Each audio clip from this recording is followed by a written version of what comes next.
Arranco yo con la bienvenida general nuevamente en nombre de Dale. Signis, de programa Cine Mundo Chico, con el cual llevamos adelante estas capacitaciones, estas hermosas clases a Martín y a Sergio.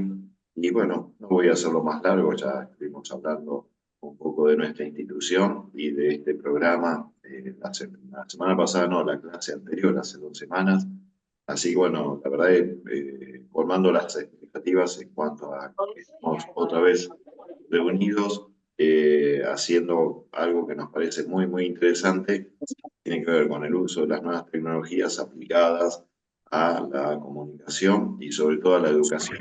Y para nosotros, bueno, en esta institución esto es fundamental. Así que nuevamente, Martín, Sergio Martín, muchísimas gracias por estas clases. Y además, bueno, como siempre decimos, más allá de que se pueden tomar como estamos ahora, de modo sincrónico, quedan grabadas para aquellas que no puedan acceder hoy a estar presentes y así se sigue aprovechando durante la semana y también trabajan. Por mi parte, nada más. Excelente, Miguel. Bueno, el agradecimiento nuestro, siempre con Signis, con Cine Mundo Chico, por la convocatoria, nada, por este trabajo que venimos haciendo ya en conjunto hace algunos años. Siempre nos juntamos a pensar algunas propuestas, y la verdad que siempre salen cosas lindas. Nada, el primer encuentro, nos quedaron sensaciones muy placenteras, sobre todo por el feedback que se había generado en general, con todo el grupo, eh, por la mella que tuvo el tema, ¿no es cierto? Y por la identificación que generó en cada uno de los participantes. Después recibimos muchos mensajes también por WhatsApp y demás. Em, el grupo de WhatsApp también, ¿no? Tomó un poco de dinamismo propio, en donde se iban compartiendo diferentes recursos, diferentes historias, anécdotas, y eso la verdad que estuvo buenísimo porque prácticamente no intervenimos nosotros y fue un poco, ¿no? de ayuda comunitaria, bueno, que un poco esa es la idea también, ¿no? Cuando se crea un grupo que surjan esas iniciativas, que no siempre, por la experiencia que tenemos ya en estos años, no siempre sucede.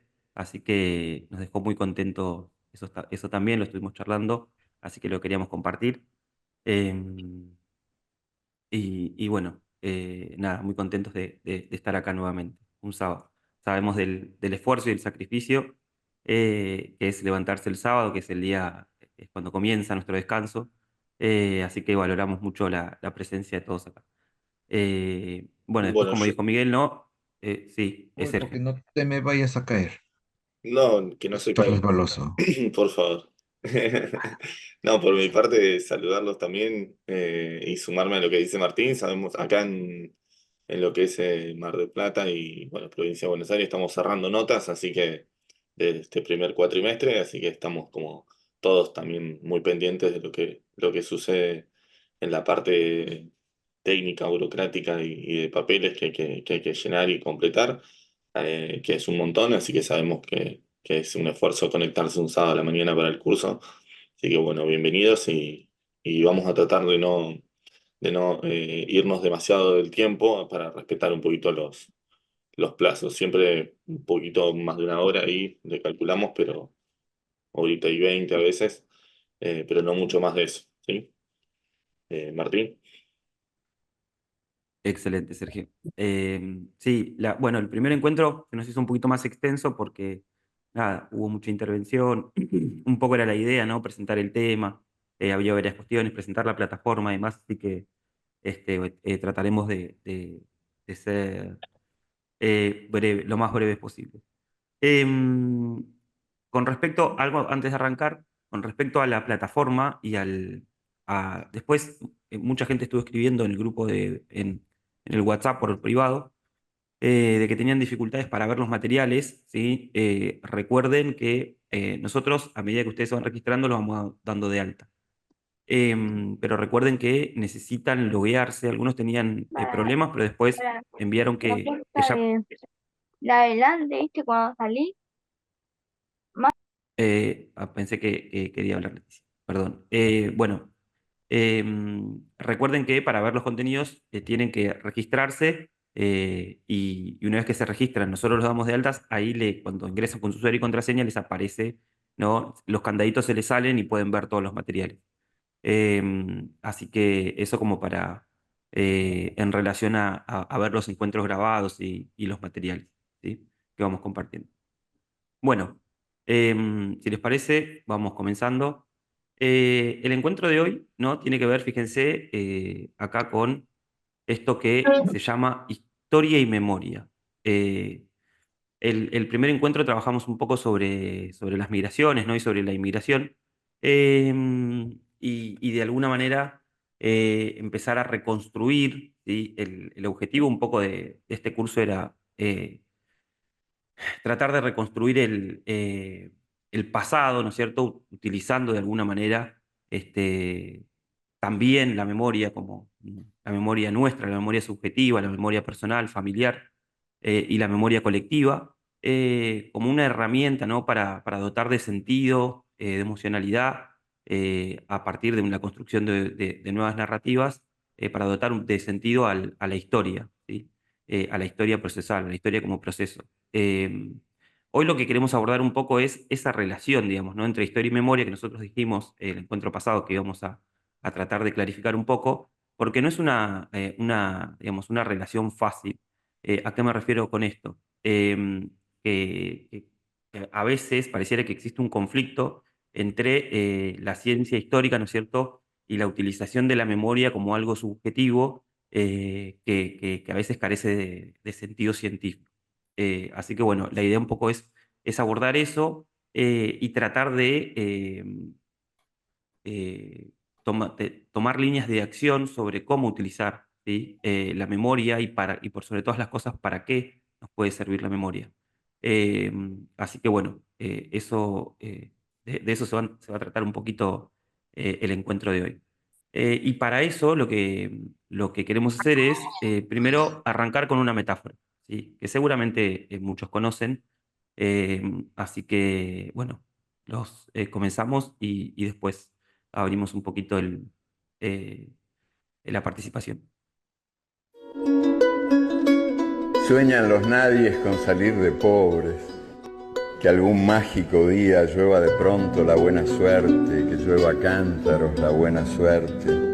Pero la buena suerte no llueve ayer, ni hoy, ni mañana, ni nunca. Ni en lloviznita cae del cielo la buena suerte, por mucho que los nadies la llamen. Los nadies, los hijos de nadie, los dueños de nada, que no son, aunque sean, que no hablan idiomas, sino dialectos, que no son seres humanos, sino recursos humanos, que no tienen cara, sino brazos, que no tienen nombre, sino número, que no figuran en la historia universal, sino en la crónica roja de la prensa local. Los nadies, que cuestan menos que la bala que los mata.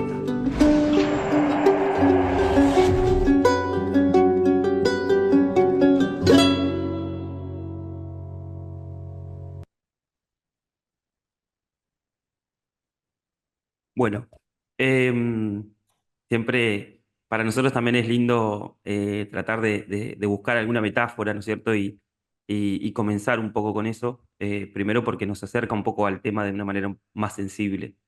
Em, Y bueno, y después porque un poco este es el sentido, ¿no? Que nosotros cuando pensamos este curso, este es el sentido que le quisimos y que le queremos dar, ¿no? Que tiene que ver con reconocer de alguna manera, ¿no es cierto?, todas las voces, y con tratar de reconstruir el proceso histórico a partir de las diferentes miradas. Nosotros cuando pensamos este curso, si bien hay muchos autores que hablan de la relación de la historia y la memoria, nos gustó mucho un abordaje que tiene que ver con Elizabeth Schelling, que habla de la memoria como un combate, ¿no? Eh, y bueno, y creemos que ya ahora en breve vamos a desarrollar un poco sus ideas, pero de alguna manera creemos eh, que la memoria tiene que ser, ¿no? Como un puente para tratar de que de que estos nadies de los que habla Galeano, ¿no es cierto?, que son todas esas voces subjetivas, todas esas voces que muchas veces no tienen eco en la historia procesal, en la historia política, ¿no es cierto?, que se construye hegemónica de un país, de un Estado, de una nación. Bueno, que esos nadies empiecen a pasar, ¿no?, como dice Galeano ahí, de la crónica roja, de la prensa local, a la historia universal, ¿no? Y bueno, y para hacer eso, justamente, es muy necesario que la memoria sea activada desde el presente, ¿no? Como dice Elizabeth Shelley. La memoria no existe si no es activada desde un presente y con un objetivo. Entonces, creemos justamente eh, que, bueno, que también esta es una oportunidad para reflexionar sobre el por qué nosotros, cada uno de ustedes, están desarrollando este taller, ¿no? Este curso. Más allá, ¿sí?, de las herramientas áulicas, bueno, siempre hay, ¿no?, una razón personal que tiene que ver con algo que nos concierne, con algo que nos identifica o con algo que necesitamos hacer. Nosotros dijimos que dimos dos opciones. El primer encuentro en la actividad, que una era bucear sobre nuestro pasado, pero la otra también no era, si no teníamos ganas o no teníamos el tiempo, la fuerza suficiente como para hacerlo, bueno, hacerlo a través de uno de los textos del libro de María Ver. Pero, como es, pero bueno, de todas maneras creemos, ¿no?, que este recorrido personal, subjetivo, de cada uno de nosotros en este taller, bueno, tiene que ver con esto, ¿no? Con pensar a la memoria como un combate hacia la construcción de un relato único y hegemónico, ¿no es cierto?, y hacia la diversificación de ese relato desde un presente, ¿no es cierto?, y con objetivos eh, diferentes a, lo de con los cuales se construye la historia política de una nación, ¿sí?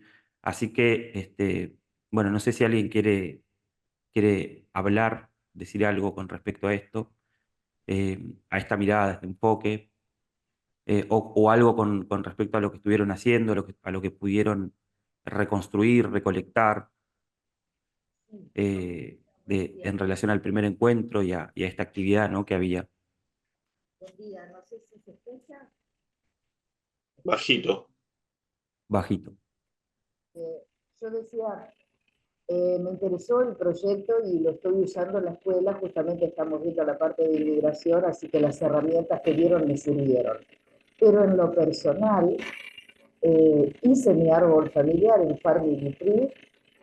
Yo tuve la suerte que mi abuela viviera hasta los 103 años, así que pude reconstruir el árbol hasta el bisabuelo, pero la aplicación me buscó y me consiguió la partida de nacimiento del año 1901 de mi abuelo.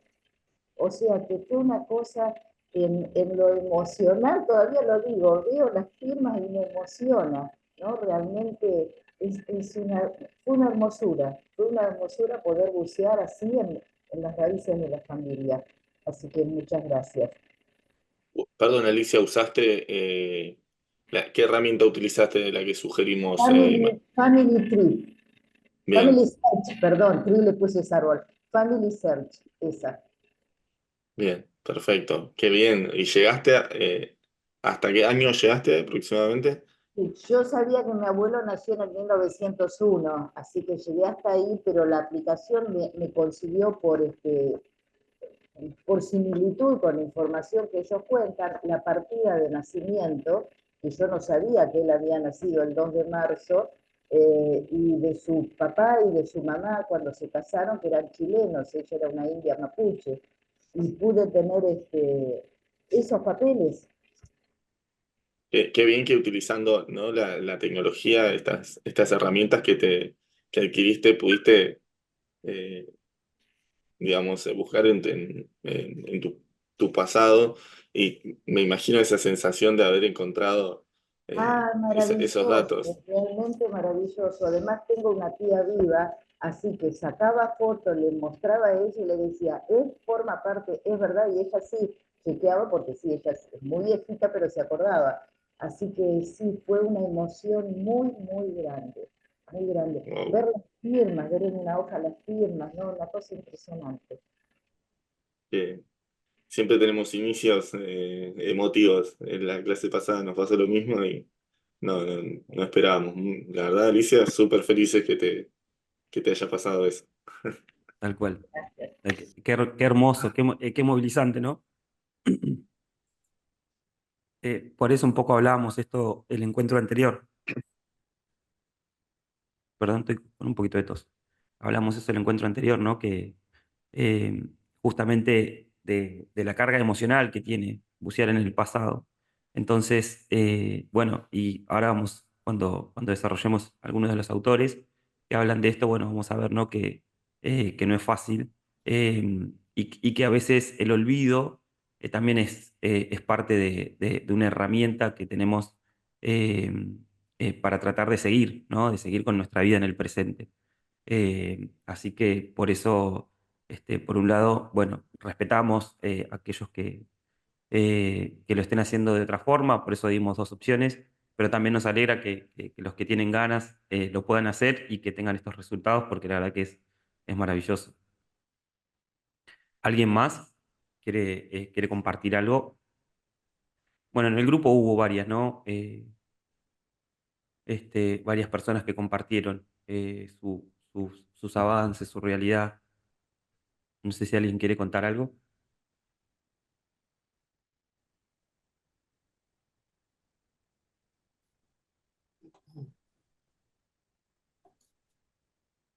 ¿Seguimos?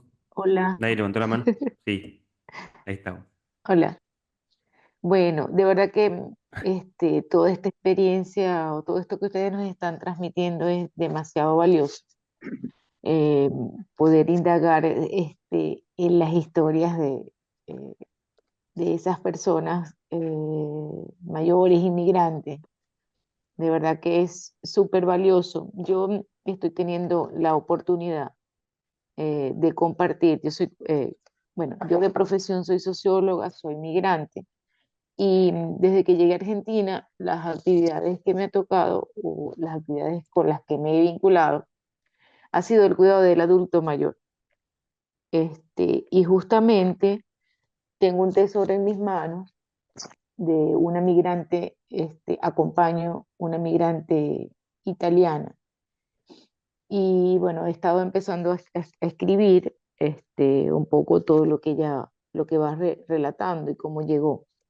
De verdad que, y esto que esta señora acaba de compartir, esta compañera, es demasiado hermoso, porque caso de mi historia personal, bueno, mis abuelos han partido jóvenes, ¿no?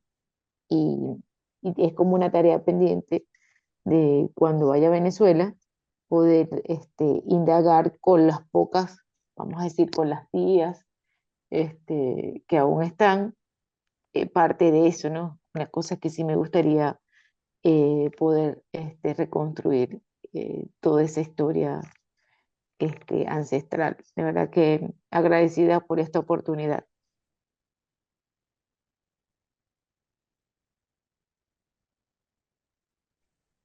Gracias, Joan Mariel. Gracias lo dije bien, por compartir. La verdad Sí, que... Buenísimo. Gracias por compartir. Bueno, un poco ese es el sentido. Así que cada uno también le dé el significado desde su realidad, desde su presente. Eh, Así que gracias. Gracias por estar acá también. ¿Alguien más? Si no, seguimos.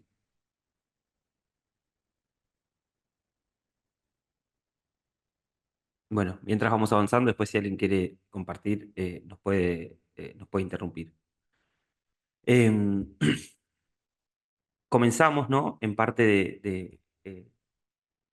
de hablar de Elizabeth Shelley, que es la autora, la socióloga desde la que nosotros nos paramos un poco para trabajar sobre la relación entre la memoria y la historia, con una reflexión, ¿no? Dice, abordar la memoria involucra referirse a recuerdos y olvidos, narrativas y actos, silencios y gestos. Hay en juego saberes, pero también hay emociones. Y hay también huecos y fracturas. Un primer eje que debe ser encarado se refiere al sujeto que rememoria y olvida. ¿Quién es? ¿Es siempre un individuo o es posible hablar de memorias colectivas? Están también el cómo y el cuándo se recuerda y se olvida. El pasado que se rememora y se olvida es activado desde un presente y en función de expectativas futuras. Em, Acá hay dos cuestiones, ¿sí?, que aparecen muy importantes, eh, que tiene que ver, bueno, primero con eh, el sujeto, ¿no? Que recuerda, el sujeto que rememora. Y a partir de ahí pensar en esto, ¿no? Pensarnos en función de si los quienes recordamos estamos recordando desde nuestra historia únicamente desde nuestra historia subjetiva y personal, o también podemos hablar de una historia, una memoria colectiva, ¿no? Es decir, em, no sé, pienso por ejemplo en el caso de la Argentina y la comunidad venezolana, ¿no? En los últimos años, bueno, ahí claramente, ¿no? Más allá eh, de las historias subjetivas y personales, hay una memoria colectiva muy fuerte en relación a ese proceso. Y bueno, y seguramente parte de las expectativas del presente que nosotros intencionamos, ¿no? A esa memoria, bueno, van a tener que ver también con nuestra comunidad, con los que viajan con nosotros y con los que quedan, ¿cierto? En el lugar de origen. No sé, lo pienso, digamos, como un ejemplo, ¿no? Cotidiano porque convivimos todos los días, ¿no? Es una comunidad en los últimos años muy grande y la verdad que se eh, se ha realizado una simbiosis, ¿no? Como muy espectacular. Y eso me parece hermoso por un lado, pero por otro lado también, digo, ¿no? De mucho análisis. Entonces creo que ahí hay una cuestión, ¿no? Es decir, bueno, ¿quién recuerda? Eh, y si es un sujeto o si también es una comunidad y si podemos hablar de una memoria colectiva. Y después, la otra cuestión que tiene que ver con lo que recordamos y lo que olvidamos, ¿no?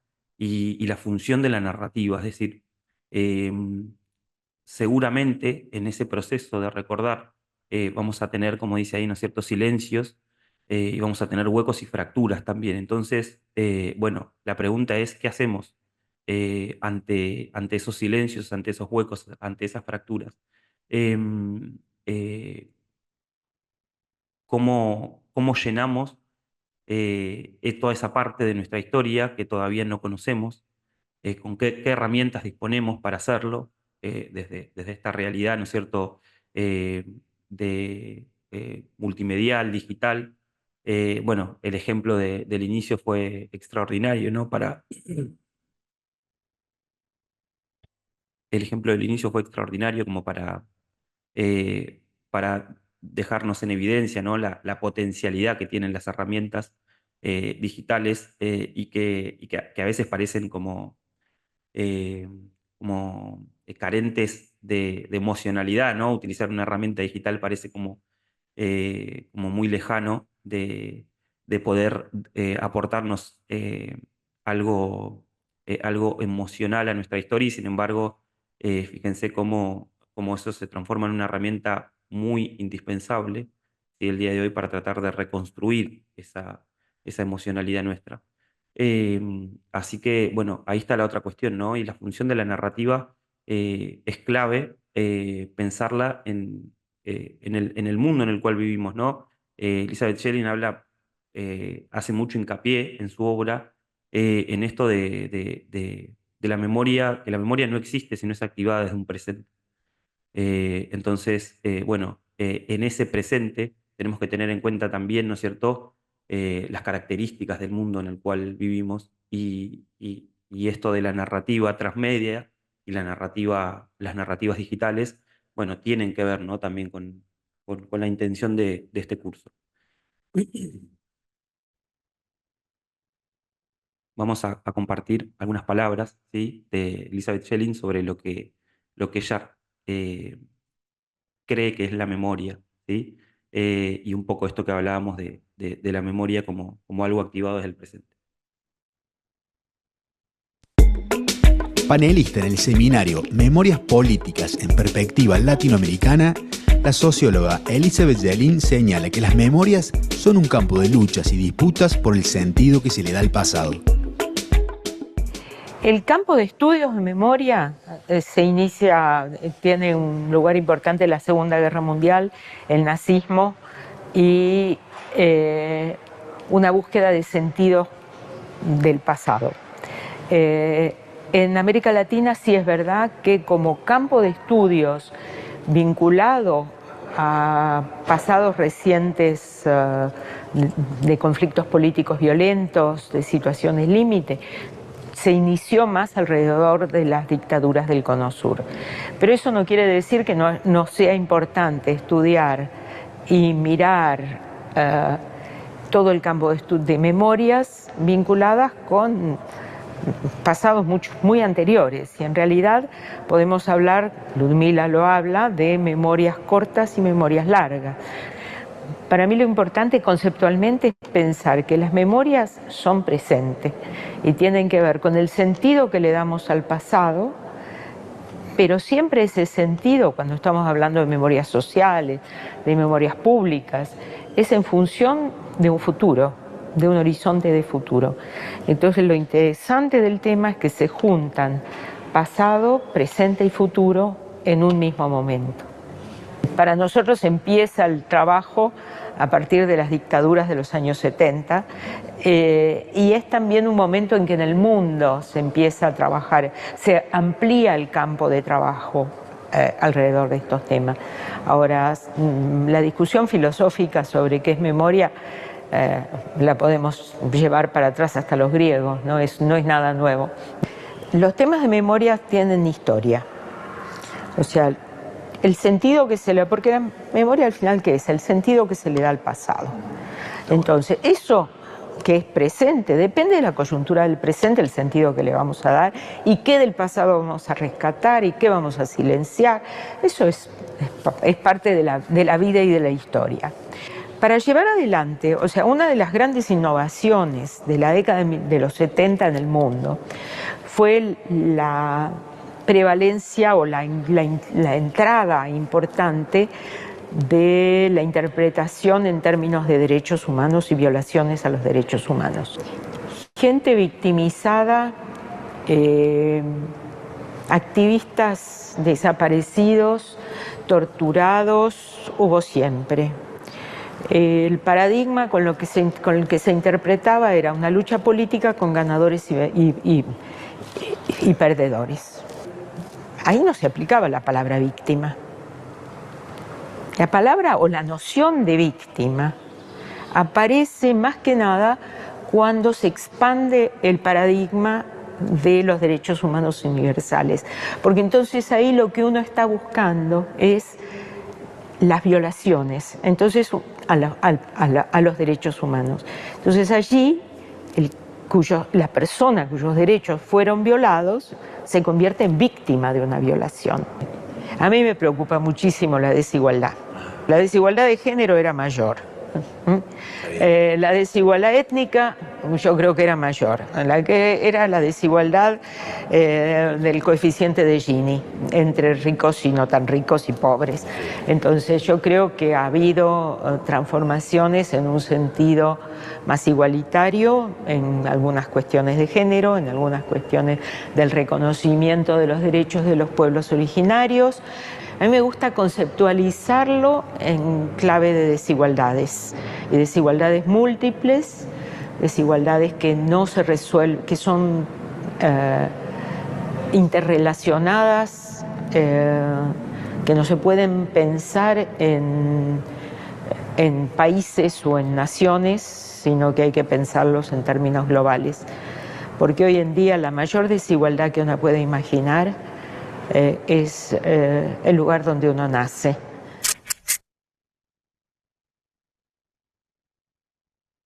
Bueno, ahí de paso le conocemos la cara, ¿no? A Elizabeth Jellin. Algo importante también, ¿no? Muchas veces hablamos de los autores y no los escuchamos, no los reconocemos, no los identificamos. Elizabeth es una socióloga, una autora que que ha hecho mucho aporte, ¿no? Al estudio de la memoria. Es un clásico, ¿no? En la sociología latinoamericana y, bueno, ni hablar en sociología argentina. Y un poco nos parece interesante esta mirada, ¿no? que ella tiene sobre la memoria como un combate, ¿sí? Em, y por sobre todas las cosas, esta mirada social que hay sobre la memoria, ¿no? Es decir, la memoria como activadora de alguna manera de la conciencia de la desigualdad que existe, ¿sí? En todos los procesos históricos y que muchas veces esa desigualdad no es tomada desde el presente, ¿no? No es construida por el relato hegemónico de la historia política de los estados nacionales. Eh, la memoria ha funcionado, ¿no? En los procesos políticos eh,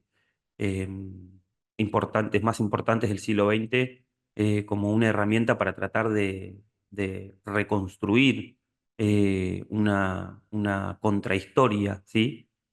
A la historia hegemónica.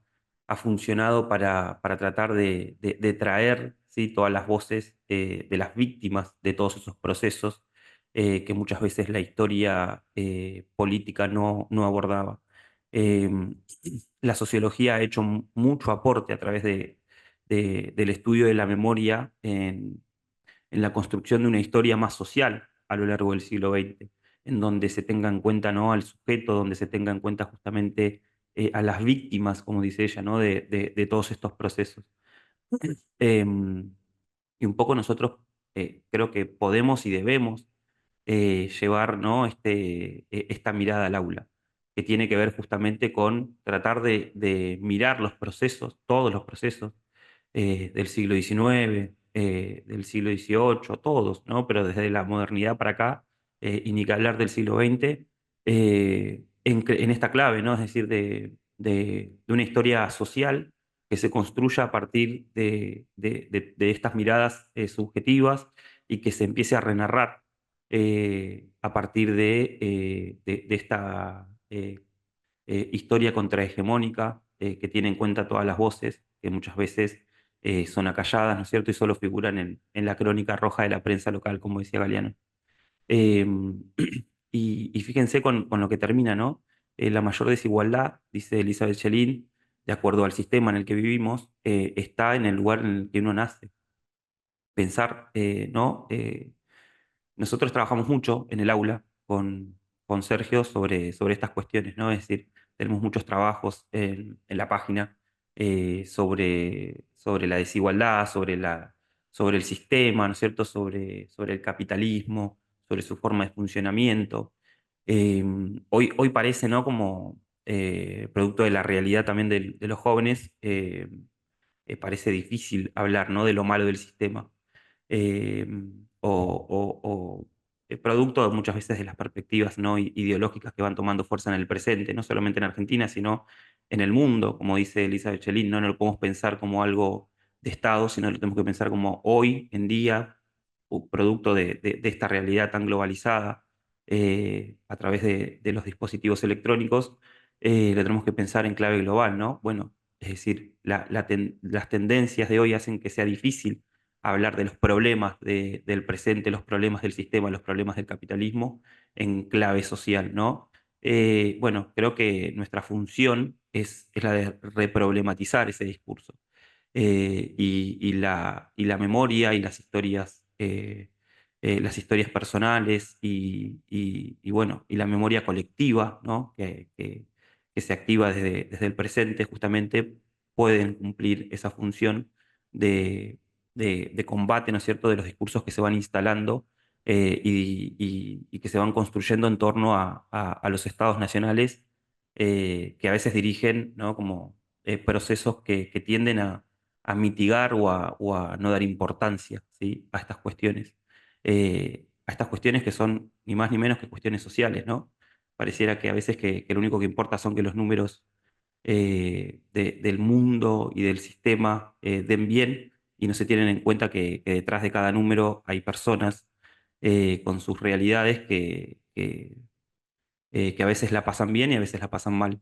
Y bueno, y entender que el privilegio de nacer en una familia en donde de alguna manera hay cierta ventaja social, eh, no tiene nada, ¿no es cierto?, de mérito y mucho de azaroso. Y que nacer en una familia o en una región del mundo en donde no se la pasa tan bien, no tiene nada de mérito y tiene todo de azaroso. Entonces, eh, entender em, que en parte uno no elige, ¿no es cierto?, dónde nacer, pero que estaría bueno que si uno no elige dónde nacer, sea donde sea, las personas la pasen bien. Y para eso es necesario que se construyan, ¿no es cierto?, presentes mucho más equitativos a nivel global, ¿no? Que de alguna manera habiliten a todas las personas a tener la oportunidad de crecer y desarrollarse. Y en parte creo que esa es, ¿no?, la perspectiva con la que podemos trabajar en las aulas. Eh, ¿Por qué si me toca nacer en el continente africano o en el continente, o en el continente latinoamericano o en el sur de Asia, tengo la mayor cantidad de chances y de porcentaje de pasarla mal? Eso es normal, ¿no? ¿Por qué las oleadas migratorias surgen justamente, más importantes, surgen desde estos lugares hacia otros lugares? Eh, Eso tiene que ver únicamente, ¿no es cierto?, con culpas individuales o con procesos nacionales, o tiene que ver con algo sistémico. Bueno, esas preguntas no habilitan de alguna manera la discusión que tenemos que dar, creemos nosotros, ¿no?, en las aulas. Ahí, Y la función de la Martín, narrativa ahí es clave. La ahí, función ahí de la vale. narrativa es clave. Sí, Valentín, antes que por ahí estamos desarrollando el tema y por ahí nos perdemos algunas cosas del chat, gracias a todos por escribir. Pero Valentina dijo algo interesante, dice, me hace ruido esta idea de que la desigualdad está en el lugar en el que uno nace, en tanto da la idea de una inevitabilidad en la desigualdad. Valentina, ¿querés explicar un poquito? ¿Querés tomar la palabra? Me parece que está bueno tu aporte. Valentina anda por ahí. Hola, perdón, ¿se me escucha? Sí, Valentina, sí, perfecto. perfecto. No, lo escribía como para problematizar un poco. No tengo una respuesta, es solo una sensación de incomodidad respecto a esa sentencia, ¿no? De que está el lugar en el que uno nace nos condiciona y, bueno, preguntarnos, eh, nada, las desigualdades construidas en el mundo que hacen que el lugar donde nazcamos, nacemos, eh, ya nos limite desde. No lo puedo construir bien, perdón. Estoy medio dormida todavía. Pero bueno, nada, esta idea me hizo ruido. Se entiende igual. Perfecto. Y Sí, llevar esta pregunta al aula también, ¿no? Parece bien tal interesante. cual. Me parece que un poco por ahí esta idea en lo que hace hincapié, ¿no? Es en pensar a los lugares como parte de todo un sistema, ¿no? Es decir, y no solamente pensar el lugar en el que nací me imposibilita para determinadas cuestiones porque el lugar en el que nací es malo, sino que de alguna manera no es como, no sé si recuerdan, profes de historia, de sociología, bueno, y si no hay profes, esta idea de la CEPAL en los años 70, el subdesarrollo no es el camino al desarrollo, sino su consecuencia, ¿no? O sea, pensar un poco esta idea de que el subdesarrollo no es que los países que están como más atrasados van camino a desarrollarse y están atrasados y bueno, algún día llegarán, sino que en parte los países subdesarrollados, ¿no? En ese momento se utilizaba esa expresión. Los países subdesarrollados de alguna manera están subdesarrollados producto de que son los que desarrollan con sus recursos naturales y con su mano de obra a las economías de centro que controlan esos recursos, ¿no? Em, Creo que por ahí tiene que ver en esa clave, es decir, bueno, a veces las desigualdades más importantes están en el lugar en el que uno nace porque porque los procesos globales hacen que, ¿no? que haya determinados lugares en el mundo que más que los beneficios del sistema sufran sus consecuencias, ¿no? Entonces, por ahí desde ese lugar podemos pensar que han existido, ¿no? Por ejemplo, bueno, nosotros, en nuestra historia de América Latina, ¿no? Tantos años de conquista, es decir, bueno, cómo se construye, ¿no? O trabajar esta idea de los adolescentes, de estas ganas de emigrar, ¿no? Hacia el primer mundo, hacia Europa, hacia otros lugares, porque acá no se puede vivir o porque, bueno, eso también es un debate, ¿no? Para llevar al aula. Es decir, bueno, está bien, vamos a suponer que el primer mundo funciona, ¿no? De maravillas. Bueno, problematizar eso, ¿no? Es decir, ¿por qué funciona como funciona? ¿Por qué tienen esa estabilidad económica o por qué tal cuestión, ¿no? En parte de esas ideas del sentido común, ¿no? Que se construyen, está bueno, como dice Darío Stanraiver, ¿no? Revisar quién construye ese C. Es decir, bueno, y el sistema construye un C muy fuerte sobre esta idea de que los países en los que se la pasan mal es porque hacen las cosas mal. Y quizá, digamos, debatir sobre lo sistémico de eso, ¿no? Y sobre lo sistémico de la desigualdad en torno en esa clave, de a quienes desarrolla el desarrollo. ¿Sí? Sí. De hecho, hoy en día, sí, No, no, perdón, iba a aclarar esto y no hablo más.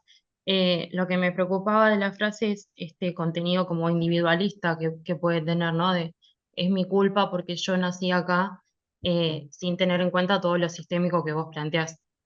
Eso me preocupaba nada más. bien. Bueno, podemos como, ¿no? Esto llevarlo al aula también esta idea y ver lo que pasa, ¿viste? Ver lo que pasa con nuestros estudiantes y desde ahí, por ahí, trabajar en esa idea de que justamente no es, el hincapié no está en el individuo, sino en lo sistémico y justamente al contrario, ¿no? En lo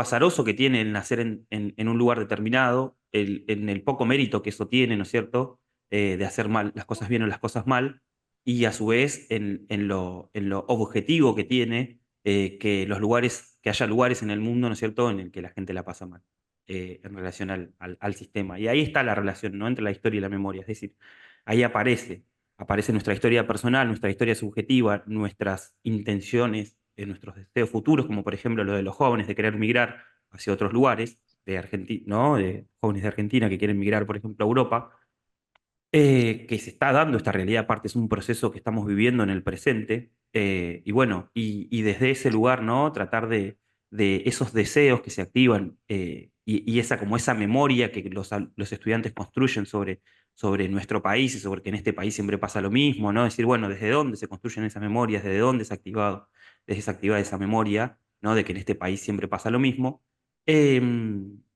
Para tratar de traer, ¿no es cierto?, ahí a la historia y dotar de un poco de sentido todo ese proceso. Y ahí está la relación, ¿no?, entre la memoria, las expectativas futuras, la memoria y el pasado histórico, para tratar de entender un poco mejor, ¿no?, todos los procesos. Podría ser un buen punto. Bueno, eh, no sé si alguien más quiere decir algo más.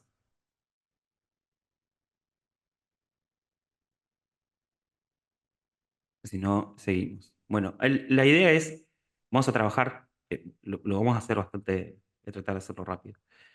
También Sergio tiene ahí el as bajo la manga. Ahora, después de este autor, va a contar algo muy importante que tiene que ver con la construcción justamente de la narrativa. Em, Así, de paso, descanso un poco y toso un poco en silencio. Vamos a trabajar tres autores. El primer autor es este que vemos acá, Paul Ricoeur, que habla, ¿no es cierto?, justamente de la relación entre la historia como disciplina y la memoria, ¿no? Fíjense, acá nosotros, como el encuentro anterior, desarrollamos como tres ideas, ¿no?, ejes de cada uno de los autores. la diferencia entre la historia y la memoria. Eso es lo primero que tenemos que hacer. Bueno, ¿qué es historia y qué es memoria? Ricord distingue entre la historia como disciplina académica que busca reconstruir y comprender el pasado de manera objetiva, fíjense la palabra y subrayo ahí, objetiva, y la memoria como experiencia individual y colectiva que implica la selección, la interpretación y la narración de eventos pasados de una perspectiva subjetiva. Es decir, en la memoria aparece, ¿no es cierto?, la subjetividad porque uno lo activa desde el presente y activa determinadas partes, ¿no es cierto?, de ese pasado. Y de alguna manera está dotado también de mucha emocionalidad.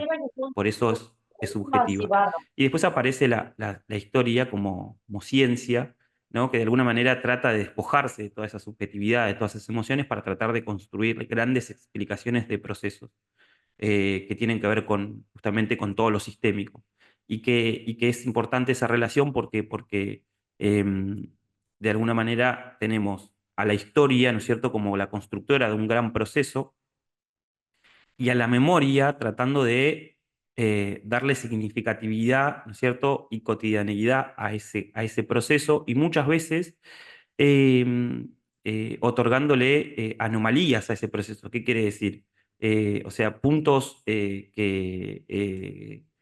no concuerdan, ¿no?, con esa construcción histórica subjetiva de la ciencia.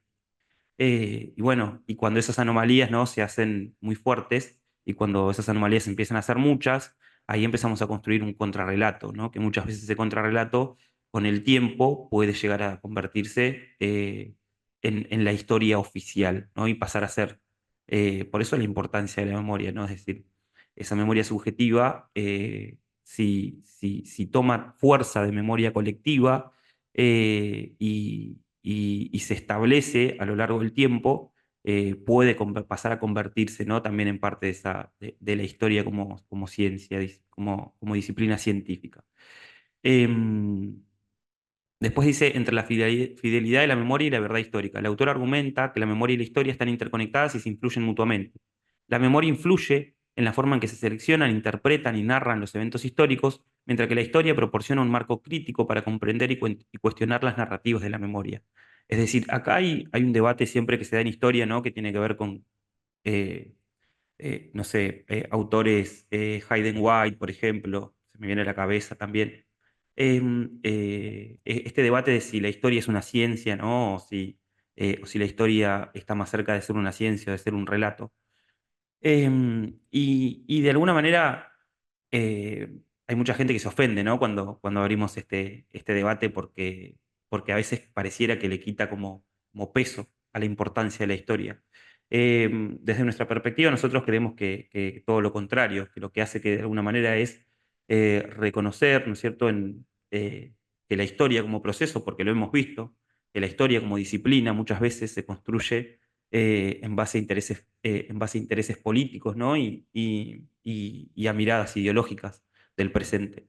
Entonces, es importante que la memoria sea activada todo el tiempo, porque la memoria tiene que ver con lo social, y justamente muchas veces lo que los procesos políticos y de construcción de la historia como disciplina científica olvidan es la parte social, ¿no es cierto? Tenemos innumerables ejemplos de cómo en las naciones a veces se hace hincapié en la historia política o en la historia económica, ¿no? Y pasando por alto, digamos, la importancia de alguna manera del sujeto y de la historia social. Entonces ahí aparece la memoria, ¿no?, para tratar de dar combate a esa visión de la historia. Bueno, y después la función de la narrativa, ¿no? Ricord dice que la narrativa desempeña un papel crucial tanto en la historia como en la memoria. Las narrativas históricas y las narrativas de memoria son formas de dar sentido y significado al pasado y están sujetas a procesos de interpretación y reinterpretación a lo largo del tiempo. Acá es importante esto de la narrativa, ¿no es cierto?, sobre todo para nosotros porque es la herramienta con la que vamos a tratar de dotar de sentido a estos procesos que vamos a llevar a estos procesos que estudiamos, ¿no?, como hechos políticos muchas veces, y que al incursionar en la narrativa, ¿no es cierto?, como herramienta, permitimos que los propios estudiantes, por ejemplo, sean los constructores, ¿no es cierto?, de todo ese pasado. y de alguna manera empiecen a llenar todos esos huecos, ¿no? Que van teniendo con multiplicidad de cuestiones, ¿no? Hoy en día las herramientas, bueno, el primer encuentro vimos un montón, todas las herramientas que tenemos a la mano, para tratar de construir esa narrativa y para que esa narrativa no sea solamente una cuestión, digamos, de relato escrito, sino que esté compuesta de multiplicidad de dispositivos y de herramientas que nos brindan, ¿no? las tecnologías digitales. Así que bueno, para recordar un poco, ¿no? Este sería como el primer abordaje que tiene que ver con la diferencia entre la historia y la memoria, la importancia de alguna manera de activar la memoria y la función de la narrativa en esa reconstrucción. Sergio, no sé si vos querés explicar un poco algo con respecto a esto de la narrativa, cómo la podemos usar, qué Bien, herramientas ahí disponemos. déjame compartir un segundito. Sí. Bueno, a mí me toca la parte de las aplicaciones al respecto. Después vamos a, vamos a dar una información con respecto a una cuestión que nos venían pidiendo. Ahí, Martín, se ve la pantalla. Eh, Perfecto. Se ve My Heritage. Ah, Sí, sí. bien, perfecto. Bueno, después, antes de irnos, les vamos a dejar un link para aquellos que les interese, ¿sí? Solamente lo que los interese. Mucha gente nos había escrito sobre la posibilidad de hacer un curso con estas herramientas, un poco explicar un poco más al detalle y poder agregar todas las que tenemos.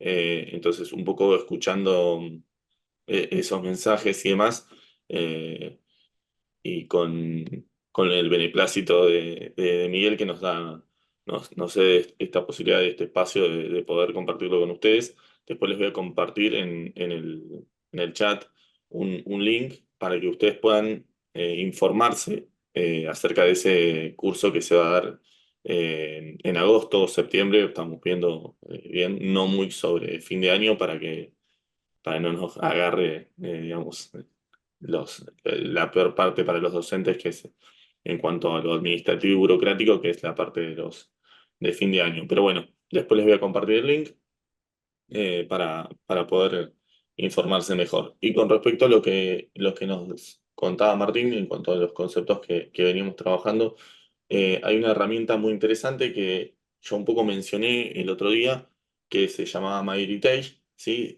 No sé si recuerdan, que habíamos visto las opciones de reparar foto, ¿sí? Sobre todo, pero también tiene otras opciones y bueno, y con respecto a esto de la memoria, tiene una opción muy interesante que es esta opción que dice Deep History, ¿sí? Tiene esta opción que se puede utilizar, en este caso, una sola vez por cuenta, ¿sí? Pero que tiene un resultado bastante interesante, ¿sí? Si bien lo pueden usar una sola vez, pueden hacerse otra cuenta luego y volver a utilizarlo, o si no, lo que pueden hacer también es ir a la versión paga, ¿no? Obviamente. Recuerden que tienen que poner MyHeritage en el buscador, ¿sí? Después también vamos a- a pasar el tutorial de esta herramienta, ¿sí? Una vez que estoy acá en la opción de fotos, se ve bien, Martín, ¿no? ¿Y se está viendo bien? Sí, Sergio. Sí, perfecto. Porque justo acá se estaba como con pérdida de señal. Por eso te preguntaba. Bien, le doy a Deep History. ¿Sí? Vamos a. Fíjense que acá ya de por sí lo que me está mostrando es la posibilidad que me da este sector de la herramienta, ¿sí? Es una foto que se ve en la parte inferior derecha, ¿sí?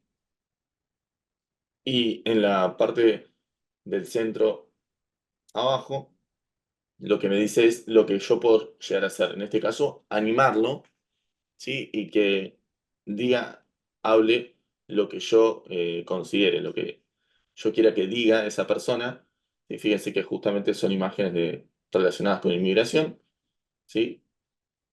Selecciona la herramienta, una de las tres fotos que está acá, y es la que luego se puede llegar a utilizar para hablar o para relatar, si en este caso es una persona que está relatando con respecto a lo que van sucediendo en las fotos, ¿sí? ¿Cómo funciona esta aplicación? ¿Sí? Es decir, esta herramienta más que aplicación. Se carga la foto, ¿sí? Que yo ya debo tener seleccionada. Yo en este caso me quedó descargada una que utilicé para el acto del 20 de junio, pero ya les digo, podemos utilizar cualquiera, incluso que tenga que ver con la temática de inmigración. Yo preferí utilizar esta de Belgrano en este caso porque sé que exactamente funciona y que me la va, que va a servir para mostrarles a ustedes. Pero tengan en cuenta, ¿sí? Que en la selección de la fotografía que van a utilizar, ¿sí? Se tiene que ver bien el rostro, bien los ojos y bien la cara, ¿sí? Debe ser una foto una imagen, más que una foto, una imagen de frente, ¿sí?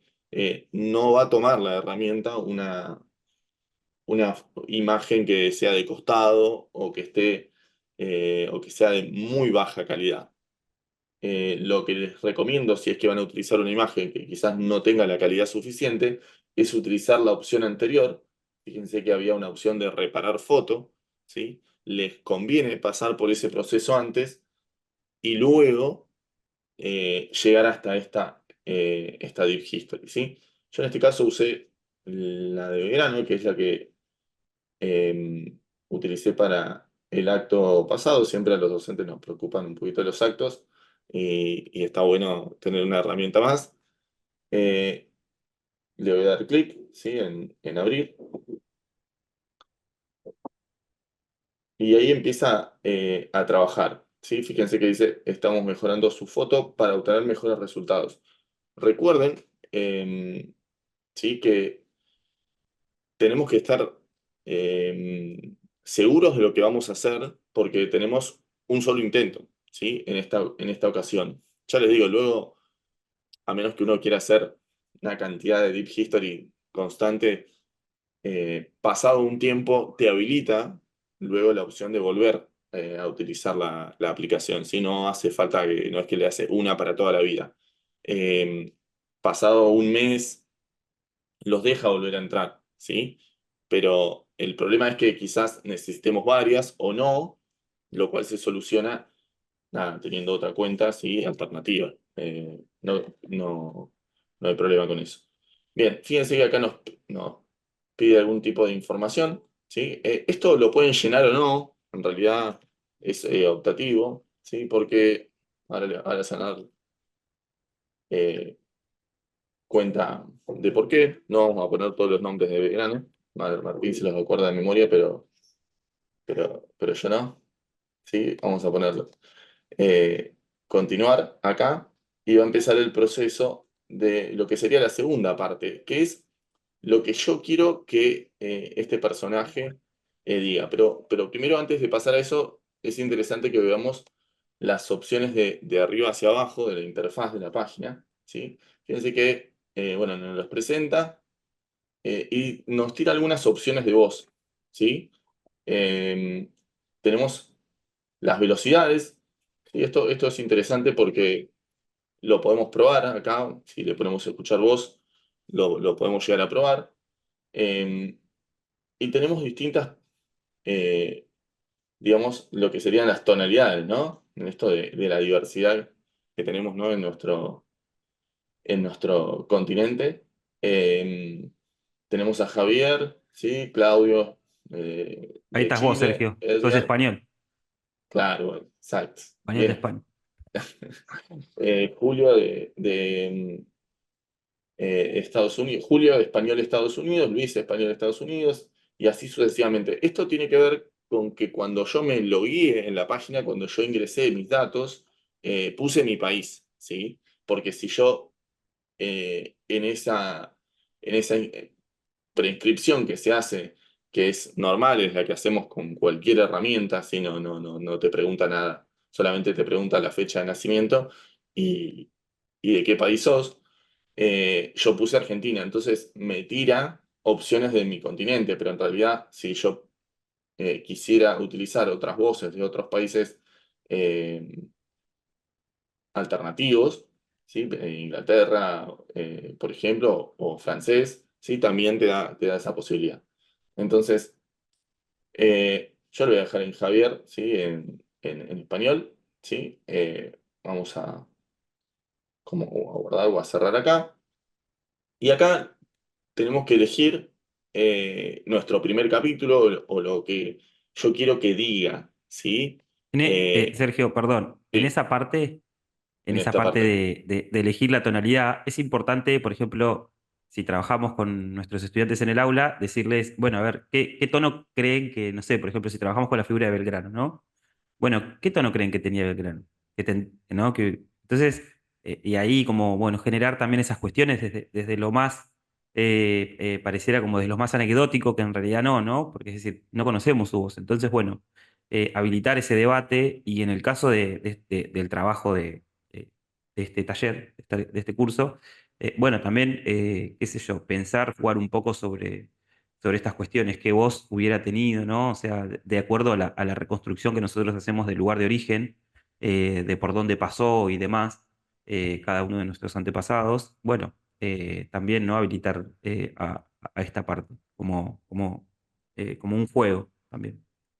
Bien, es interesante eso que dice que Martín también, porque podemos de alguna manera hacer este trabajo previo. A veces no es la aplicación por la aplicación, ¿sí? Eso es interesante que lo tengamos en cuenta, ¿no? El trabajo previo en este mundo de aplicaciones y herramientas digitales muy rápidas, en la cual los estudiantes lo puede llegar, el acto de impresión puede ser rápido y el acto del olvido aún más rápido todavía de la aplicación en este mundo en el cual el bombardeo de herramientas es constante. Entonces, lo que nosotros le recomendamos con Martín después de un poquito de experiencia utilizando estas herramientas es en decir, bueno, a ver, vamos a hacer un trabajo previo, valoremos el trabajo previo, porque el acto de sorpresa va a ser muy efímero, ¿sí? Va a ser espectacular seguramente, interesante, pero así también va a ser efímero porque la competencia eh,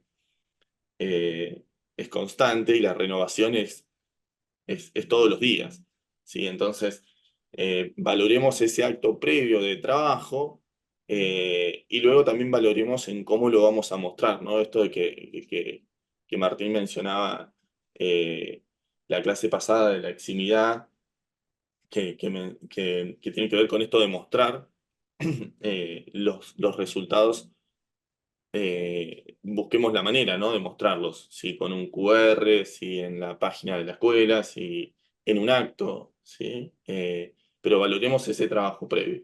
Bien, sin dilatarnos más en el tiempo, una cosa que me gustaría agregar es que no hay mucho, no hay límite, es decir, eso es muy bueno, podemos eh, poner un texto largo y lo va a seguir, lo va a poder decir tranquilamente. Ustedes pueden probar, ¿sí? Poner lo que quieran, van a ver que va a hablar largo y tendido, no es la idea que acá hable media hora de grano, pero sí, si quieren seguir copiando y pegando, van a ver que lo hace y lo va a decir. No hay problema con el límite. Fíjense que en la parte de acá no aparece ningún tipo de límite en los caracteres. Sí que es en general una de las cosas que suelen aparecer en las herramientas que se utilizan, siempre hay un límite.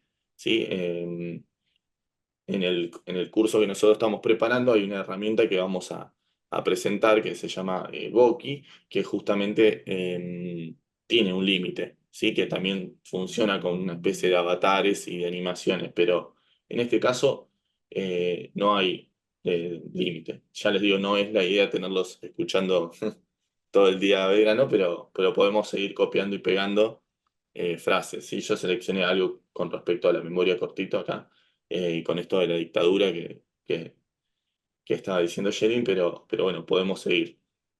Bien, Ahora, una vez que tenemos lo que queremos que nuestro personaje diga, fíjense que dice en la parte de acá, crear Deep History, aceptan los términos y le van a dar clic.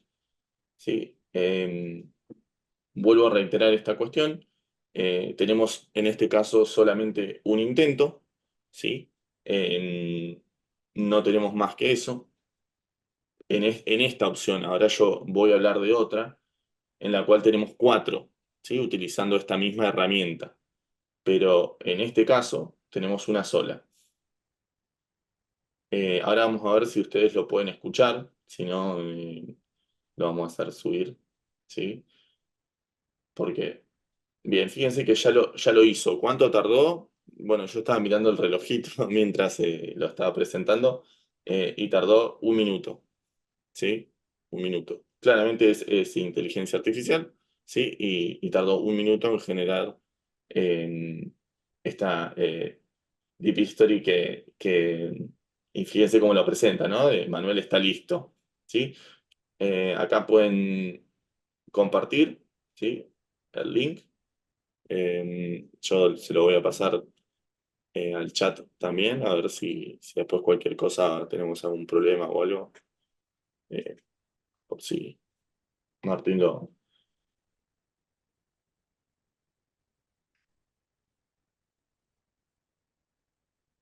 Martín, ¿se está escuchando ahí?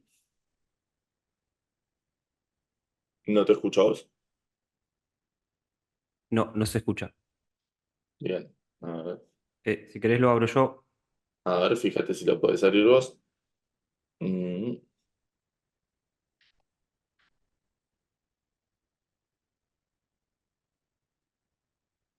Ahí voy, déjame compartir. sí.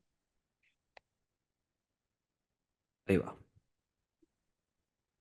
¿Ahí se está viendo? Sí. Perfecto. Recorro esto. Ahí vamos con la magia. Ahí, lo ponemos en primer plano. Te mira fijo, sí. Hola, soy Manuel ¿Se Belgrano. escucha? Me gustaría Sí. que supieran un poco acerca de mi vida. Los recuerdos que ellos tienen nunca los van a olvidar. La violencia y la represión de la gente es algo que no puede pasar otra vez.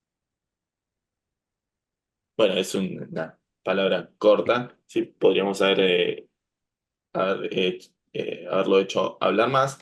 Eh, y fíjense que en la parte de que tiene Martín, ahí Martín, a ver, voy de vuelta yo.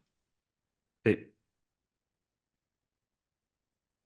Es Eh, importante esto de, cuando, me acuerdo cuando lo hablamos con Miguel, Miguel dijo, como se sorprendió y después un poco de preocupación, ¿no? Por esto de la foto parlante, es decir, pero bueno, recordemos también que es parte em, de utilizar estas herramientas, de jugar un poco, ¿no? Y el sentido un poco está en lo que dijo Sergio, es decir, el trabajo previo a la utilización de la herramienta es muy importante. El para qué de la utilización de la herramienta, el para qué vamos a hacer que esta imagen hable, bueno, tiene que ver, ¿no? Un poco con el sentido que nosotros le vamos a dar a esa herramienta. Después la herramienta lo que va a hacer es ludificar un poco y hacer que la experiencia sea más inmersiva y que sea más atractiva para el que lo hace y para el oyente, para el que lo ve también, ¿no? Para el oyente. Es decir, eh, bueno, simplemente forma parte de la construcción de una narrativa un poco más amigable con los tiempos actuales. Nada más. Pero después, esto lo pueden utilizar tranquilamente también justamente, ¿no? Con esto de las fotos familiares estas que por ahí ya reconstruyeron y bueno, y por ahí tenemos, no sé, encontramos una carta por ahí, o escuchamos, tenemos un relato, ¿no? Porque tu abuelo, tu bisabuelo decía tal cosa. Bueno, listo, pero no lo tenemos escrito en ningún lugar. ¿Cómo le damos, cómo lo hacemos presente, ¿no? A ese relato que no está escrito en ningún lugar y que fue pasado, digamos, de forma tradicional en la familia, no solamente de voz en voz. Mucho de eso hay en esta historia que es contrahegemónica, que es una historia no escrita. Entonces, bueno, esta es una herramienta ¿no? Que puede llegar a servirnos para eso.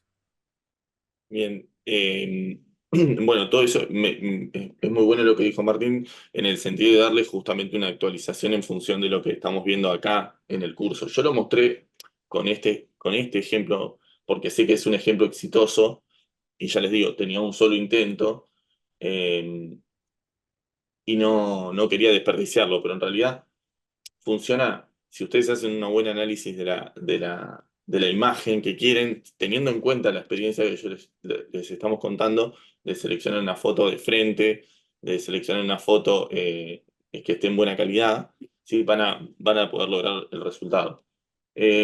No quería dejar de mencionar la segunda opción que me parece interesante, ¿sí?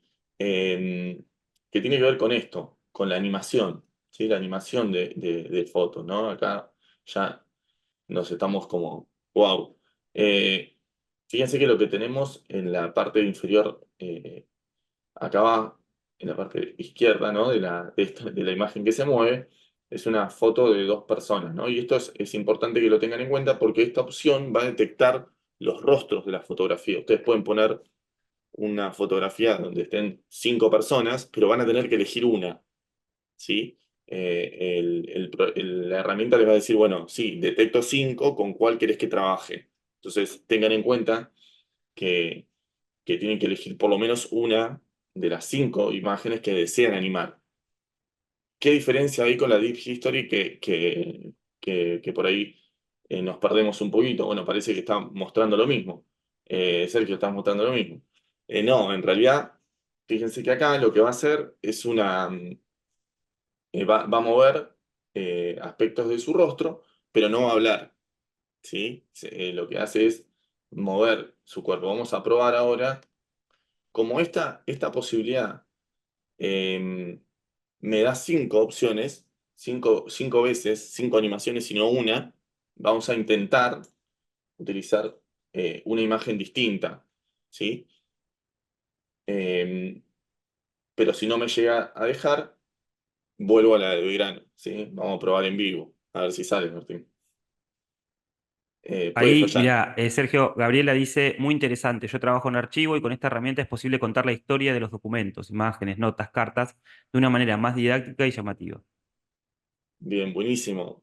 Vos andame contando esos comentarios, pero en estos momentos de explicación me ayuda muchísimo. Y genial que ya le estén buscando la beta, ¿no? En lo que sean sus actividades. Así que buenísimo eso. Bueno, funcionó, ¿sí? Estoy viendo, ¿se ve bien ahí, Martín? Sí. Sí, perfecto. Fíjense que lo que hace es animar. Es espectacular realmente el resultado, ¿sí? Hasta un poco de impresión, ¿no? Da.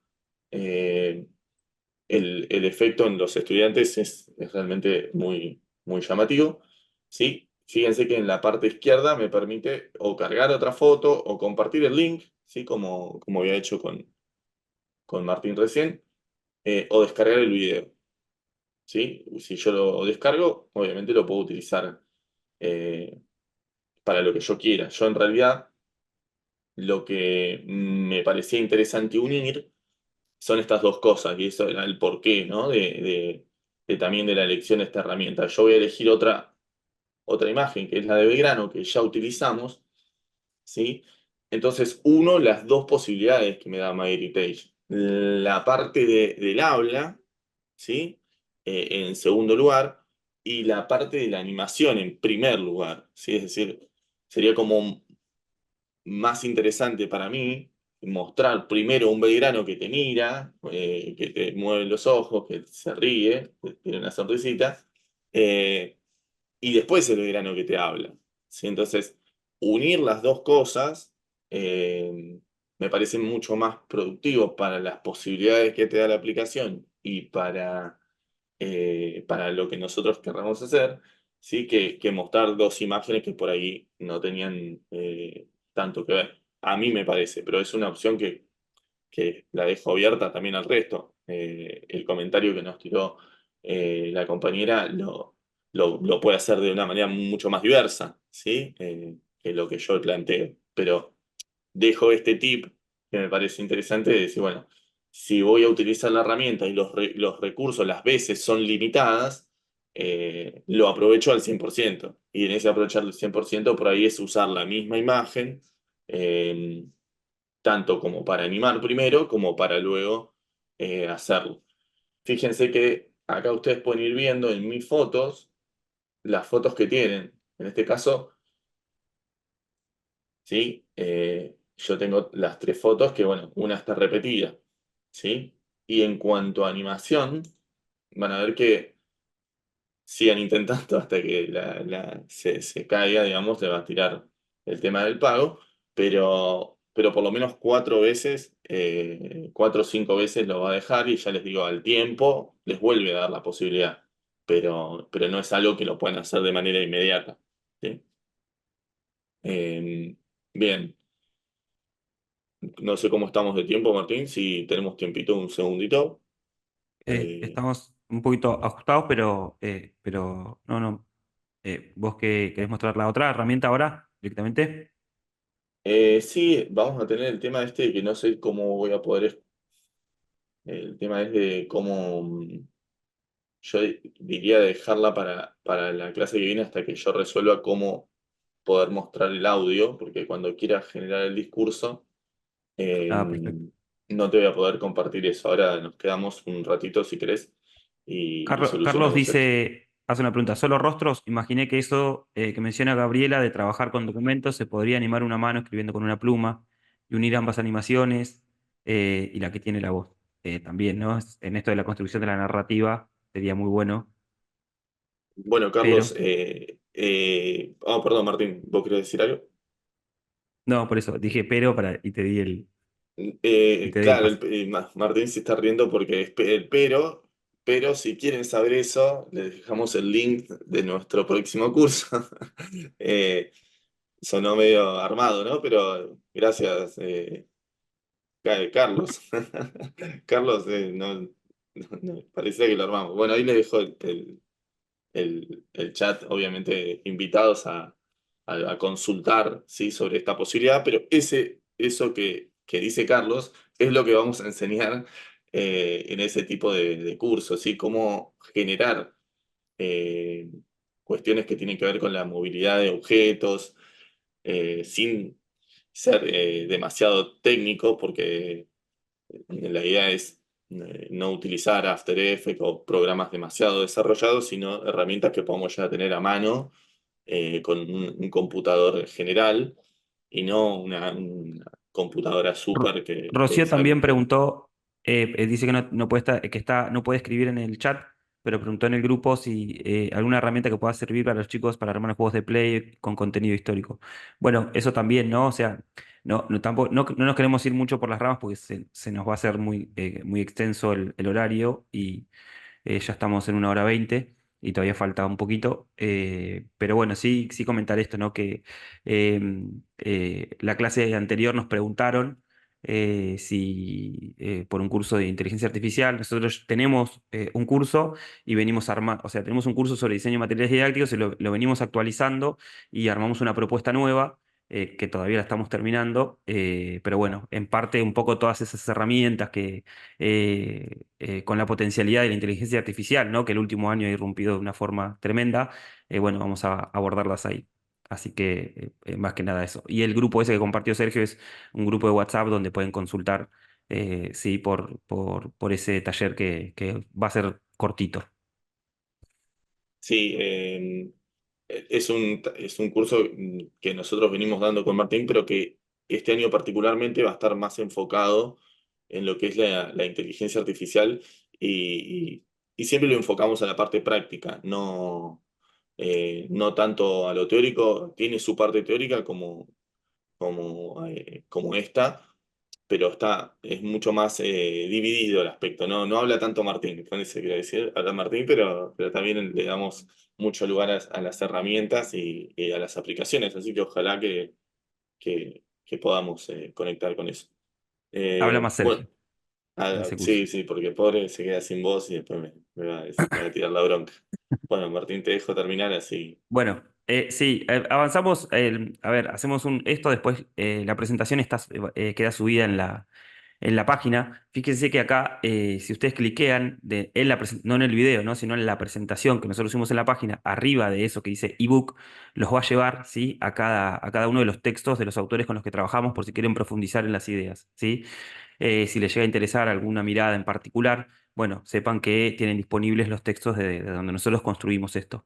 Así que, pero bueno, después lo pueden leer tranquilo. Ahora vamos con cuestiones importantes para no retrasar. Pierre Nora es otro autor, ¿sí? Historiador que trabaja justamente sobre la relación de la historia y la memoria y habla digamos, como tiene una mirada un poco más conservadora en el sentido de los peligros que la memoria, ¿no es cierto?, puede llegar a significar, digamos, la memoria utilizada y activada desde ese presente con fines políticos, ¿sí? Y esto de torcer de alguna manera, ¿no es cierto?, la historia objetiva. Él habla de esta relación situacional, dice, ¿no? Dice, en cada contexto esa relación puede variar de acuerdo a la influencia que diversos factores ejercen sobre dicha relación, lo que le da al pasado la posibilidad de ser reinterpretado de nuevas categorías conceptuales. En el corazón de la historia trabaja un criticismo destructor de la memoria espontánea y ampliadora de la memoria colectiva. De alguna manera la mirada de Pierre Nora tiene que ver como con una primacía, ¿no? De la historia objetiva y bueno, y de una cautela a la hora de abordar la memoria como una herramienta así de construcción de ese pasado sin alterar la objetividad de la historia.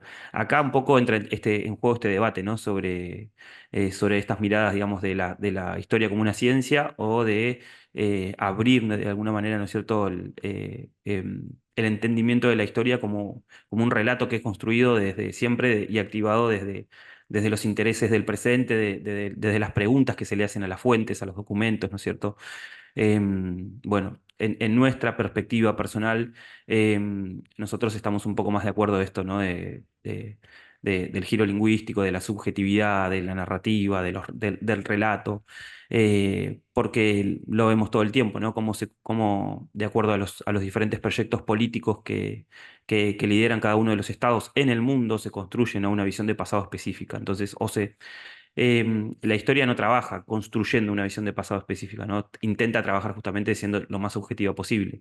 Pero bueno, tenemos, como en todo, ¿no? O sea, los historiadores son seres sociales también, tienen perspectivas y de alguna manera las preguntas que le hacen a las fuentes varían de acuerdo a esa perspectiva, de acuerdo a sus intereses. Entonces, no por nada tenemos, ¿no? Diferentes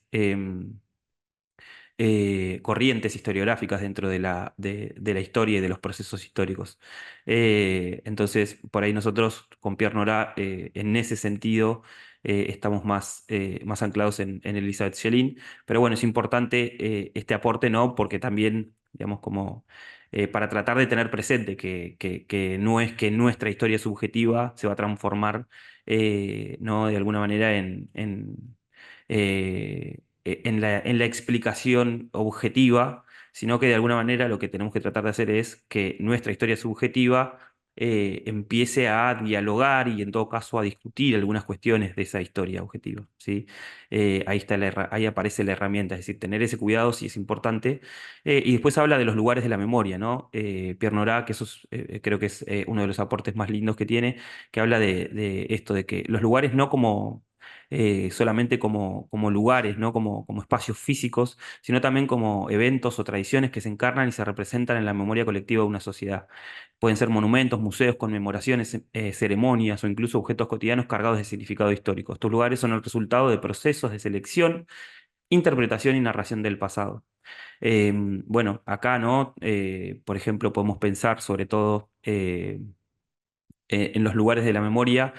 eh, como nosotros creemos eh, como victorias de alguna manera, ¿no? De esa memoria que a veces disputa, ¿no es cierto?, el relato hegemónico de la historia, que deja de lado muchas veces la historia social y se centra en lo político o en los procesos económicos. Los lugares de la memoria siempre son sociales, ¿no? Es decir, esas representaciones o esas tradiciones que perviven o esos monumentos o sitios físicos a los que podemos acudir siempre tienen un significado social, ¿no es cierto? Y de alguna manera intentan retratar y relatar cosas que el proceso histórico a veces se ha olvidado de mencionar. En cuanto a Pierre Nora, eso. Y tenemos, bueno, justamente, ¿no es cierto?, la tercera autora, Elizabeth Schelin, que es con la que empezamos el encuentro, y desde la que nosotros trabajamos la perspectiva específica de este curso. Ella habla de la memoria como un complemento, ¿no? La autora sostiene que la memoria no es simplemente un obstáculo para la historia objetiva, sino que puede complementarla al ofrecer perspectivas y voces que pueden haber sido excluidas o marginadas del relato históricos dominantes. La memoria puede revelar aspectos del pasado que la historia oficial ha ignorado o minimizado. Bueno, esto no eh, es importante en la clave de lo que dijimos al principio, la historia como, la memoria como combate y como complemento a perspectivas diferentes, ¿no?, que se establecen desde los relatos históricos dominantes, y bueno, y que muchas veces, a veces no solamente tiene que ver con procesos que son ignorados, sino esto, ¿no?, que son como eh, a veces son reconocidos, pero no se les da, ¿no?, la importancia o la significatividad que tienen desde el presente, ¿sí? Entonces, bueno, es importante que nosotros utilicemos esa memoria, ¿sí?, para la construcción de un relato contrahegemónico. Los testimonios para la historia. Schelin destaca la importancia de testimonios en la construcción de la memoria histórica. Testimonios de sobrevivientes, de testigos, de víctimas de eventos traumáticos, permiten dar voz a experiencias silenciadas y desafiar las narrativas dominantes, contribuyendo hacia una comprensión más completa y empática del pasado. Bueno, en base a esto, ¿no?, lo mismo, es decir, entender que la memoria es activada desde un sujeto y que ese sujeto es un testimonio y que ese testimonio a veces es individual y a veces colectivo. El ejemplo que dábamos, ¿no?, por ejemplo, no sé, en la actualidad que se nos viene a la cabeza muy presente de la comunidad venezolana en la Argentina, pero bueno, en nuestro pasado muchos, ¿no? Todos los procesos de alguna manera de migraciones tienen que ver muchas veces con eventos traumáticos, ¿sí? Con cosas que, no sé, con gente que huye de persecuciones religiosas, de una guerra. El caso, por ejemplo, de María Berg, ¿no?, del libro que nosotros citamos en el primer encuentro, hablaba justamente de esto, ¿no?, de experiencias de infantes que recuerdan de alguna manera sus procesos migratorios luego de la Segunda Guerra Mundial y de la Guerra Civil Española, es decir, dos procesos muy traumáticos. Em, y siempre, ¿no?, porque justamente, como hablaba Yelin, la mayor desigualdad se da desde el lugar en donde uno nace. Bueno, pensar que las migraciones, las motivaciones de las migraciones tienen que ver con la búsqueda de nuevas posibilidades, ¿no? Los testimonios del primer encuentro, de nuevas, de una búsqueda de una vida un poco más feliz. Entonces, en ese sentido, entender que esos testimonios van a ser testimonios de víctimas, ¿no?, como hablaba, de eventos traumáticos, como hablaba Yelin en el video que vimos. Y después las políticas de la memoria, ¿no?, que incluyen conmemoraciones, monumentos y museos, que son formas de negociar el pasado y construir narrativas compartidas que contribuyan a la reconciliación y a la construcción de una identidad colectiva. Esto es importante, ¿no? Y de alguna manera, bueno, en Argentina, por ejemplo, tomó mucho sentido las políticas de la memoria, ¿no?, después de la última dictadura militar, y de todo ese proceso en donde en un primer momento fue un evento tan traumático que en un primer momento, ¿no?, em, las voces no se hacían eco, no se hacían escuchar, ¿no? Esas historias subjetivas muchas veces por miedo, porque por esto del olvido, como del olvido a propósito, ¿no? Para tratar de seguir con la vida cotidiana, bueno, con las realidades de cada uno, con los proyectos de cada uno. Pero bueno, después las políticas de las memorias impulsadas justamente, ¿no es cierto?, por la sociedad hace que el Estado que muchas veces los estados o las instituciones gubernamentales se hagan eco, ¿no es cierto? Y tengan que reconocer, ¿sí? Y tomar de alguna manera esos relatos como parte, ¿sí? De un proceso. Los intentos de silenciamiento de esa memoria han sido muy fuertes, ¿no? En la década en los 80 hemos tenido, ¿no? Intentos de silenciamiento una vez que esas memorias empezaron a activarse, en los 90 también. Hoy en día también, ¿no? O sea, aparece un relato, un intento de silenciar esa memoria, ¿sí? Esas políticas de la memoria. Y es importante esto, ¿no? Entendiendo el posicionamiento de Elizabeth Schelin de la memoria como combate, bueno, justamente cuidarla, ¿no es cierto? No permitir que la memoria sea callada, que no sea activada, que el miedo no se imponga, ¿no es cierto? Sobre, sobre esa acción, porque justamente es parte de la construcción de una historia, una ciencia histórica diversa y que atienda no solamente los procesos políticos y económicos, sino justamente los más importantes para nosotros, que son los sociales, que tienen que ver con cómo viven las sociedades. Em, para ir cerrando, otra cita de Elizabeth Schelin: lo que el pasado deja son huellas en las ruinas y marcas materiales, en las huellas mnésicas del sistema neurológico humano, en la dinámica psíquica de las personas, en el mundo simbólico. Pero esas huellas en sí mismas no constituyen memoria, a menos que sean evocadas y ubicadas en un marco que les dé sentido. La tarea es, entonces, la de revelar, sacar a la luz lo encubierto, atravesar lo que nos separa de esas huellas. El olvido evasivo es un intento de no recordar lo que puede herir. Se da especialmente en periodos históricos posteriores a grandes catástrofes sociales, que generan entre quienes lo han sufrido la voluntad de no querer saber, de evadirse de los recuerdos, para poder seguir viviendo. Un poco, ¿no? Cerrando todo lo que venimos hablando, lo que pasó en el primer encuentro, ¿no? Esto de lo que pasó hoy también, eh, al inicio de este segundo encuentro. A veces es lindo empezar a reconstruir, ¿no es cierto? Eh, nuestro pasado y nuestra historia subjetiva, pero no es fácil, no siempre es fácil, ¿no? Porque también aparecen esto, es decir, muchos olvidos eh, que a veces tienen que ver con esto de poder, de olvidar para poder seguir, ¿no? Y de entender que a las migraciones como eventos que de alguna manera significan momentos no tan lindos en nuestra historia familiar, de personas que vinieron acá porque huían de algo, porque fueron obligadas, ¿no es cierto? Porque, bueno, por infinidad de cosas. De hecho, el libro de María Berg, todas las historias tienen que ver, ¿no? Con historias de gente que huye de algo. Y seguramente en nuestras historias personales, individuales y familiares también hay algo de eso, ¿no? En las migraciones del siglo XIX, en las migraciones del siglo XX, en las migraciones actuales y las comunidades, ¿no? Que todo el tiempo están transmutando de nación en nación.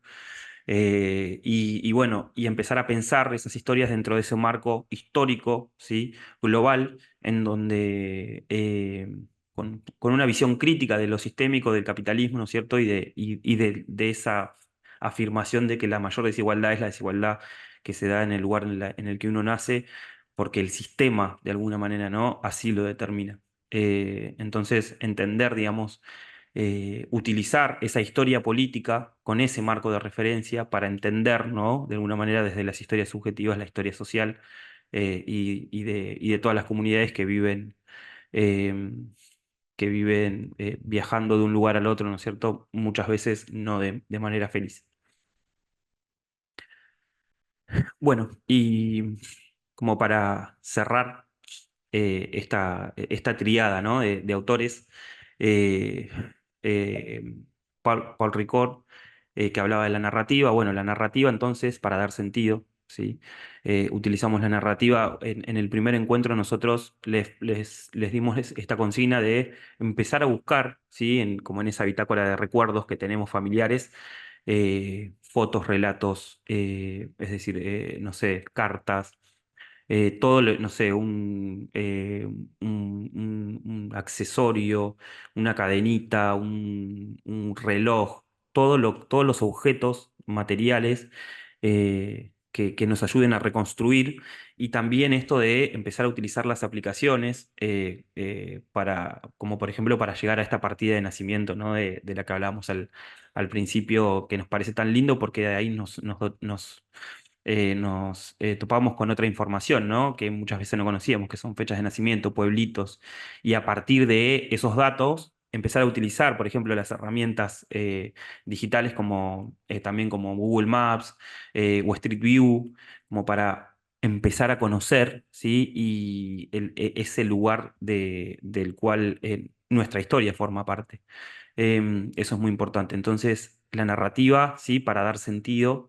Y ya vamos a ver que esta narrativa se va a ir complejizando cada vez más porque por ahora parece que queda todo suelto, ¿no es cierto? Pero bueno, en los últimos encuentros vamos a trabajar de alguna manera en cómo construir algo, ¿sí? Un soporte para que todo eso que está suelto quede integrado, ¿sí? Y quede integrado no solamente desde la memoria, sino desde este análisis sistémico de la historia como proceso. Después, bueno, esto de los lugares, ¿no? De Pierre Nora, de los lugares como una negociación, estos lugares de la memoria como una negociación entre ese combate entre la historia objetiva y la memoria. Y esto de la memoria como combate, ¿no? De Schelling. Es decir, bueno, entender que la memoria es muy importante porque nos va a ayudar a construir justamente un relato contrahegemónico que haga eco principalmente en la historia social, ¿no es cierto? Y de las comunidades y en las falencias del sistema que hace que las personas tengan que huir de su lugar de origen muchas veces. Eh, bueno, creo que lo hicimos bastante rápido. Nos extendimos Bien. un poquito, pero bueno, arrancamos y 10. Sí, sepan disculpar que justo nos extendimos un poquito, pero ya hemos llegado al final.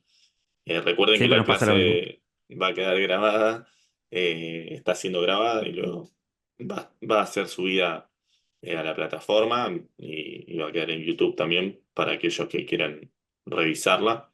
Eh, y bueno, nada, muchas gracias. No sé si por allá está Miguel para hacer el cierre y Así así que no nos extendemos. muy, muy simple.